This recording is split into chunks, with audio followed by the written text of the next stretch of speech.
doing today? Welcome back to our Pre-K and TK classroom. We have another exciting day of learning. My name is Miss Laura. Hello! I'm so excited to be here with you today. Now, speaking of being here with you, I'd love to hear your name. So when I put my hand to my ear, tell me your name as loud as you can. Are you ready? Oh, hello. I hope you're having an amazing day because we have so much learning to do. We are going to learn some new words. We're going to do some rhyming. And at the very end, in our project place, we're going to make musical instruments using recycled materials. I didn't even mention my favorite part, which is we're going to read one of my favorite stories. It has a dragon in it. It involves a paper bag and a prince who is rather rude. So I hope that you stick around for all of those fun activities. Now this week we're learning all about Earth Day and how we can protect the planet. Now Earth Day already happened on April 22nd, but really the message I want to send is that Earth Day is every day. We should love our environment every day of the week. So I have a song to kind of share with you about the environment. Do you remember this song has hand movements? Okay, it goes like this. I love the earth and everything that lives. I love the plants and the beauty each one gives. I love the animals and the fishes in the sea. For I am a part of the earth, and the earth is part of me. And that's so true. Now, I love to share with you some Spanish songs as well. Yesterday, we learned that the word for earth in Spanish is tierra, tierra. Today, we're going to learn that the word for recycling is reciclando. That's right, reciclando. Remember, recycling means you take trash and you turn it into something new. So here's our song. You ready? Reciclando, reciclando, plástico y papel, plástico y papel. Ayudamos a la tierra, ayudamos a la tierra.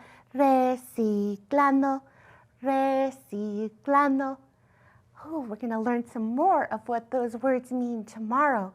But right now, I have some other words to introduce you to behind this door. So let's check them out. Da, da, da, da. Here are the words that we're going to need to know and understand in order to read our story and know what the story means. So the first word is expensive. Have you heard that word before? Expensive. Maybe your family said, that's too expensive. I cannot buy it for you. Did you know that expensive means that it costs a lot of money? That's right. Something expensive means it costs way too much money. It's fancy. The second word, special letter F, is fiery. Fiery. Do you hear the word fire in there? Can you guess what it means? That's right, it means very hot and burning. So if someone has, or something has fiery breath, it's very hot. Now, can you think of a character that might have fiery breath? All right, number 3, fiercest. Special letter F, fiercest. The most wild and dangerous, fiercest. And last word is a word that you should not call somebody, but it is in this story.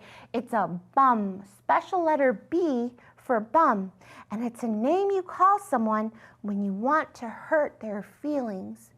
So at the end of the story, someone calls someone else a bum. We'll have to cover our ears for that part. Are you ready to read our story? Okay, here it is. Inside my box. If I can get it out. It is the Paper Bag Princess. And it's a story by Robert Munch. Now, he does a lot of stories. This one's one of his classics. Now, you can see on the front cover, there is a dragon.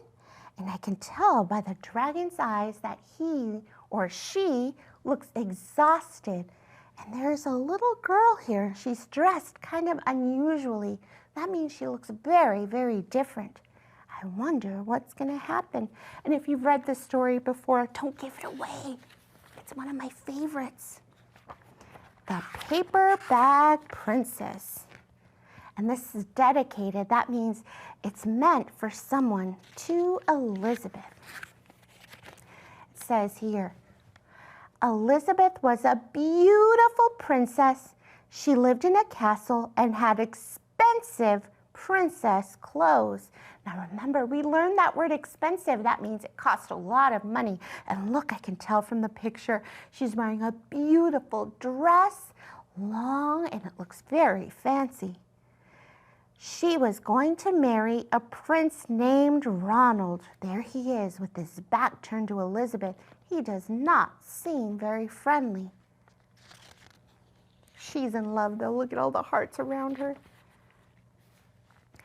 Unfortunately, a dragon smashed her castle, burned all her clothes with his fiery breath, and carried off Princess Ronald. There she is with no clothes, and the dragon has Ronald by the pants. Ronald, come back. There he is, look. He's still holding his tennis racket. Ronald, use that racket. Fight off the dragon. Elizabeth decided to chase the dragon and get Ronald back. She looked everywhere for something to wear, but the only thing she could find that was not burnt was a paper bag. So she put on the paper bag and followed the dragon. Now I want you to think, at the beginning of the story, Princess Elizabeth wore very expensive princess clothes, and now all she has is a paper bag. I wonder how she's feeling. The dragon was easy to follow because he left a trail of burnt forests and horses' bones in his trail. Look, there's the trail, and there's a horse bone. Poor horses. Finally, Elizabeth came to a cave with a large door that had a huge knocker in it. She took hold of the knocker and banged on the door. Bang, bang, bang. The dragon stuck his nose out of the door and said, "Well, a princess. I love to eat princesses." "Oh no, Elizabeth, run!" "But," said the dragon, "I've already eaten a whole castle today. I am a very busy dragon. Come back tomorrow." And he slammed the door so fast that Elizabeth almost got her nose caught. Now, if you saw a big dragon open up a door, do you think you would stay or would you run? Elizabeth is very brave. Elizabeth grabbed the knocker and she banged on the door again. Bang, bang, bang! The dragon stuck his nose out of the door and said, "Go away! I love to eat princesses, but I've already eaten a whole castle. I can't eat you today. Come back tomorrow." "Wait," shouted Elizabeth. "Is it true that you're the smartest and fiercest dragon in the whole world?" Remember, fiercest means the most wild and dangerous. "Why, yes," said the dragon, looking very proud. "Is it true," said Elizabeth, "that you can burn up 10 forests with your fiery breath?" "Oh, yes," said the dragon, and he took a huge, deep breath and breathed out so much fire that he burned up 50 forests. Look at there he is breathing that huge fire. Well, that's not very good for the environment. "Fantastic," said Elizabeth. And the dragon took another huge breath and breathed out so much fire that he burnt up 100 forests. "Magnificent," said Elizabeth. And the dragon took another huge breath. But this time, nothing came out. The dragon didn't even have enough fire left to cook a meatball. Ahoo! I wonder if that was part of Elizabeth's plan. Elizabeth said, "Dragon, is it true that you can fly around the world in just 10 seconds? "Why, yes," said the dragon, and he jumped up and flew all the way around the world in just 10 seconds. He was very tired when he got back, but Elizabeth shouted, "Fantastic! Do it again." There's Elizabeth, and there she is waving. So the dragon jumped up and flew around the whole world in just 20 seconds. When he got back, he was too tired to talk, and he lay down and went straight to sleep. So now Elizabeth, with her smart thinking, has made the dragon breathe out all of his fire, and now he's super tired and falling asleep. Elizabeth whispered very softly, "Hey, dragon!" But the dragon didn't move at all. She lifted up the dragon's ears and put her head right inside. She shouted as loud as she could, "Hey, dragon!" The dragon was so tired, he didn't even move. So what do you think Elizabeth is going to do next? Now the dragon is asleep. There's the door, and there's Prince Ronald. If you think that she should walk away, I see, give me a thumbs up. If you think that she should go inside, give me a clap. Ooh, I heard a lot of clapping. Let's see. Elizabeth walked right over the dragon and opened the door to the cave. There was Prince Ronald. He looked at her and said, "Elizabeth, you are a mess. You smell like ashes, your hair is all tangled, and you are wearing a dirty old paper bag. Come back when you're dressed like a real princess." So wait a minute. Elizabeth went through all that trouble to save Prince Ronald, and that's what she gets in return? Oh, that's not right. Let's see what she says. "Ronald," said Elizabeth, "your clothes are really pretty, and your hair is very neat. You look like a real prince, but you are," cover your ears, here comes that part, "a bum." They didn't get married after all.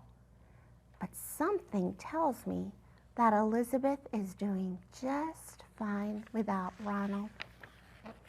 The end. So I hope that you enjoyed the story of the Paper Bag Princess as much as I do. Like I said, it's one of my favorites. I like a good girl hero. Now, another thing that I love is to teach you some of the skills you need so that you can read books on your own. And one of those skills is learning to identify rhyming words just by the sounds that you hear. So I have some rhyming words here, and they all rhyme with bag. Bag, like paper bag, but a few sneaky words got on my paper, and they do not rhyme with bag. So we gotta take them off and throw them away. Recycle them. Okay, I'll recycle. All right, here's our first one. We're rhyming with bag. Remember, rhyming words sound the same at the end. So let's hear our first word. Flag. Bag, flag. They do rhyme. Bag, flag. They both say ag. Okay, can stay.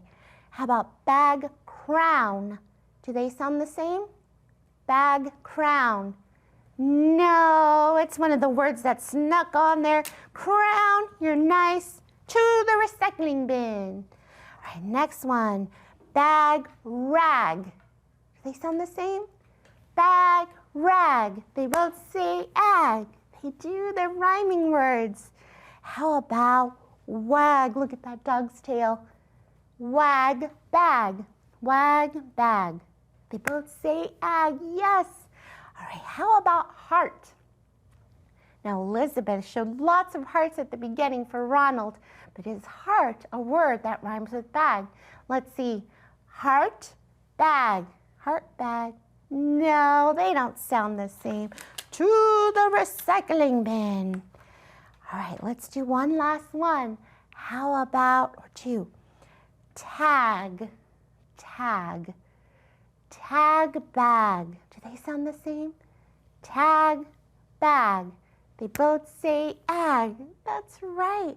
You're getting so good at rhyming. Well, you should be proud of yourself. Last one is a towel. Towel. Towel and bag. Do they rhyme? Towel, bag?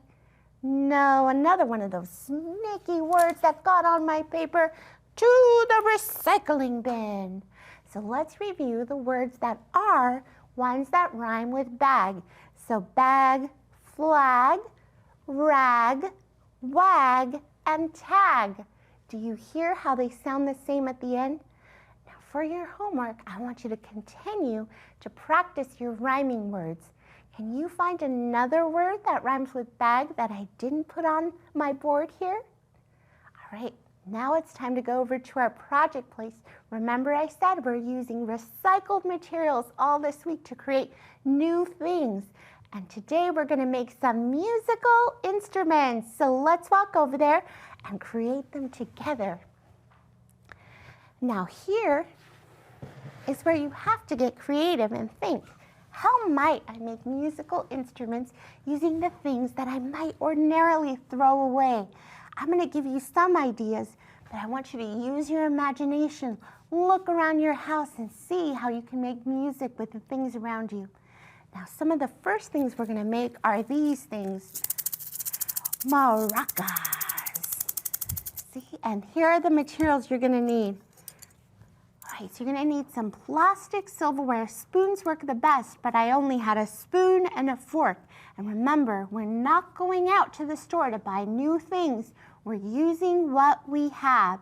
So I'm going to use this, and then I'm going to use one of these plastic eggs. You might have some left over if you celebrate a holiday called Easter. They sell them sometimes at stores for a lot of, like 25 cents. So you have to go through and see if you can have extra of these. And then we're going to need some tape. Now, I use masking tape because you can go through and you can paint your maracas if you use this kind of tape. If you use any other kind of tape, you will not be able to paint your maracas. Okay, so let's make them. First thing you're going to need is something to put inside. Now, I had these old beads laying around, so I'm going to put those inside. They're going to be what makes the sound to make our music. So see, I put the beads inside and then closed it up. Next thing, we're going to need to tape it. So I'm going to take a piece of tape and wrap it around. Now, why am I taping it? Because it can open up and spill everywhere. That would not be fun. The next thing I'm going to do is take one of my silverware pieces, this spoon, and I'm going to put it right against my egg and wrap that around. I found that wrapping it one at a time actually works best. So I'm going to do that. Wrap it around just like that so it holds it up. Here you go. It might take you a few tries, but it'll get there. All right. Now here's another piece of tape. And wrap that around just like that. Now you can stop here as long as it's secure because it will make some noise. But if you want to paint it like I did, you're going to want to continue wrapping it up in tape. Ooh, look at all that music from things that I might throw away. What other things might you put inside here that'll make different noise? So that's one instrument. But like I said, we're making many. Let's make a whole band full. The next material you're going to need is this, an aluminum can. So if your family eats corn or green beans or anything that comes with one of these cans, you're going to want to save one. Then use one of these tools called a can opener, and you're going to have an adult help you open up the lid like this. Make sure that there's no sharp edges. Okay. And then we're going to take one balloon. So maybe you have an extra balloon saved from when it was somebody's birthday if you celebrate, or if you just have one laying around. You're going to take your balloon and you're going to cut it like this. Can you guess what we're making? What does it look like? A can and a balloon? You're going to open it up. Now, one little thing with balloons, of course, have a grown-up help you because balloons are choking hazards. So you don't want to put the balloon anywhere near your mouth. No, no, no. Take the balloon, open it up, and put it around the can like this. And it should stay. Oh, it's already making noise. Do you hear that? Now this balloon's really cool because it can make noise a couple of ways. If you have a pencil, you can bang it. Hear that? And you can also use the sides to make some percussion. You can have a whole band going. And if you use different things like if you use a pencil, but you can use maybe wooden spoons from the kitchen, that'll make a completely different noise. So we have our maracas, we have our drum. Let's see if we have time to make one more instrument, like a little guitar. Look at that. For this one, it's really hard to hear. You're going to need a tuna can or something similar. You can even use a lid from jam. And you're going to want to do the same thing. Ooh, still smells like tuna. Not a good smelling instrument. Use the can opener or have an adult use it. And you're going to want to cut all the way around and making sure there's no sharp edges. Now to make it a little more like a guitar shape, you can actually use one of these popsicle sticks, and I happen to have a really big one. And you can just tape the popsicle stick to the back like this, or you can glue it down. You might use some hot glue. That's, again, something you might do with a grown-up.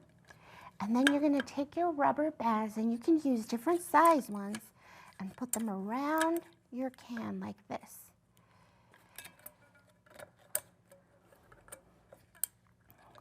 And once you put them all around, you can decorate your stick and you'll have a musical instrument that looks like a guitar. And each little string makes a different noise. Isn't that neat? Right, now we have our band. Look we have strings, we have drums, we have maracas. Time to make some noise.